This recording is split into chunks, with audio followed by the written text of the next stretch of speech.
You're not making a very good impression for our next guest, who now thinks that I'm a complete douche. What in the hell is going on over there? Please. No, listen, Ring of Honor star Mike Mondo.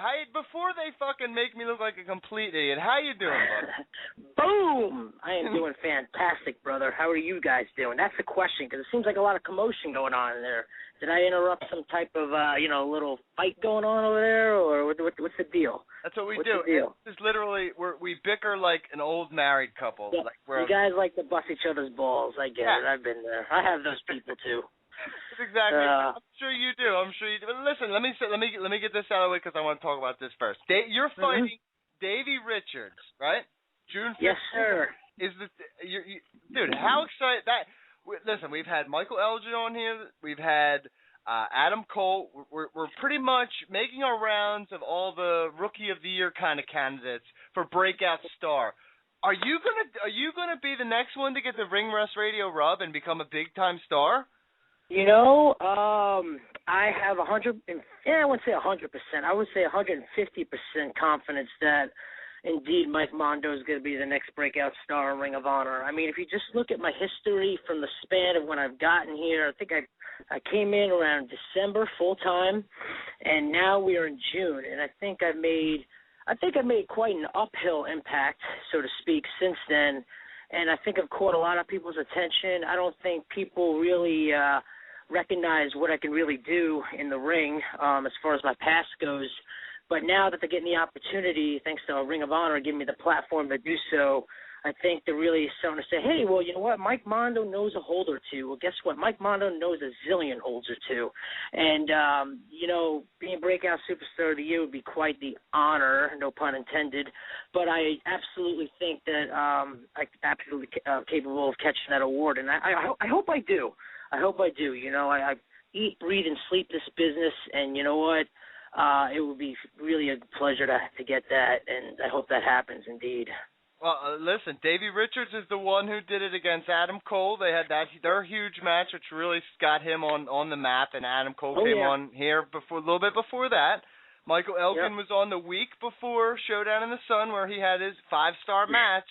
So, I mean, look, dude, you're really close to the Ring Rust Radio rub right now. I mean, I feel it. I feel like No Fear Mike Mondo is the champion. He's going to be a champion this year. You think in 2012 you got gold around your waist by the time it's all over?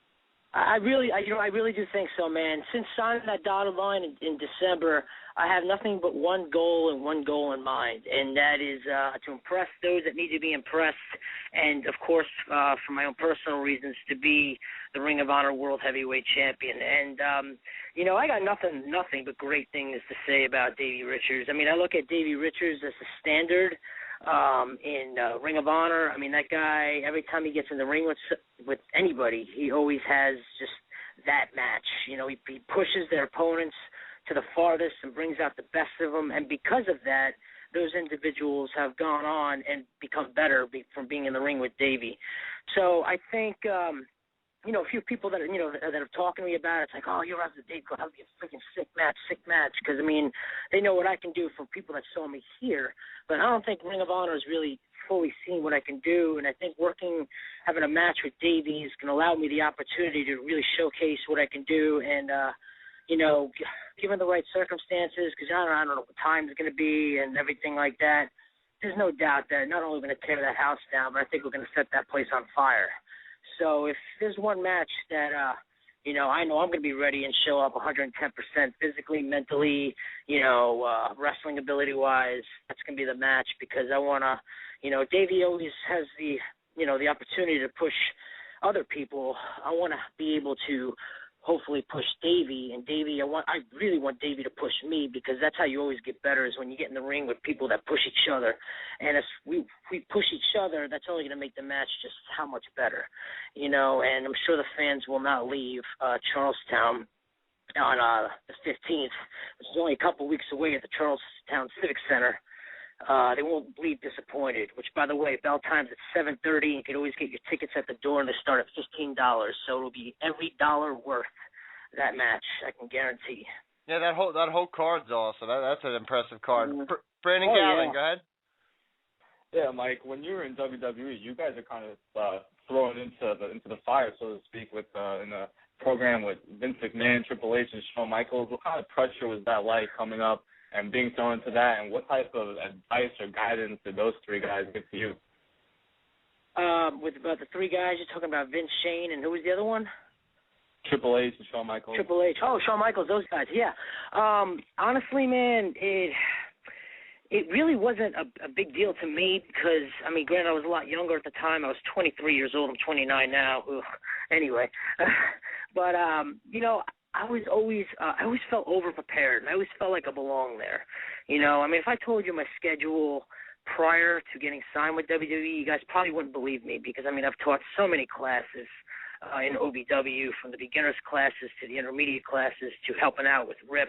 Lance Storm was the trainer for the contract class, but then the contract class got so full, so Lance pulled me aside and asked, hey, we're going to take these guys and split them up over here. Would you mind just doing, you know, what I do with the class prior and just kind of do that with them, you know, just so we can keep everybody up to date. And that's a true honor for Lance Storm to freaking ask me to teach, you know, that class for him. And, you know, so when I got the opportunity to be on television, you know, it was just like, okay, man, let's just do it. You know, I mean, if I ain't ready now, it's not going to, you know, it's not going to happen. And so the pressure really wasn't there. I was always ready for it. And as far as working with Shawn and Hunter, it definitely, without a doubt, took my game to the next level as far as not so much move-wise, because moves are irrelevant in wrestling. It's not what you do, it's how you do it, really. And they really perfected me as far as timing and listening to the people. A lot of guys make a mistake if they work with their minds so much and not with their ears. When I work with Shawn and Hunter, because obviously they're over, so you can do so much less. And in the crowd, it's like, oh my God, this is actually working, and I don't have to do this and this and this and this. Like, you know, on the independents, you see a lot of guys keep, you know, they almost shit on their own, you know, pop or reaction because they're doing something else before the people have a chance to enjoy it. And they really taught me ring placement and just timing and when to do things and when not to do things. And it was really just a really great learning experience. And you do that 60 times over with those guys, not to mention guys like Ric Flair and Sergeant Slaughter who've had this quadruple the amount of times experience more than I have. I mean, yeah, I was very lucky. That's really what it comes down to, luck. I was lucky. And believe me, I will not trade that in for the world. So, Kale? Yeah, you know, you've obviously gotten to do a lot. You're doing great in Ring of Honor. You were with the WWE. You got to work with some amazing talent. You get to work with some amazing talent in Ring of Honor. At this point in your career, what is success for you? How do you define it? What is success for me and how do I define it? Well, in terms of WWE, you know, I got to accomplish a lot of great things, and, you know, probably more than what 99 or 98, somewhere high up there, of professional wrestlers that will probably never get the opportunity to, you know, do, just because there's only one team per se to work for, if you want to put it in that terms of making $1 million, and that's the WWE. So I'm very thankful and grateful for that. But in terms of success overall right now going forward, man, I've never been a world champion. And, you know, the Ring of Honor world title symbolizes something different to me than the WWE title, the World Heavyweight Championship, is because just how the business has changed and it's evolved. Is now it's kind of like one guy's a champion one week, another guy's a champion this week, you know. But in Ring of Honor, it feels to me that title really means something, you know, and that it symbolizes that you are the best wrestler in the world at what you do.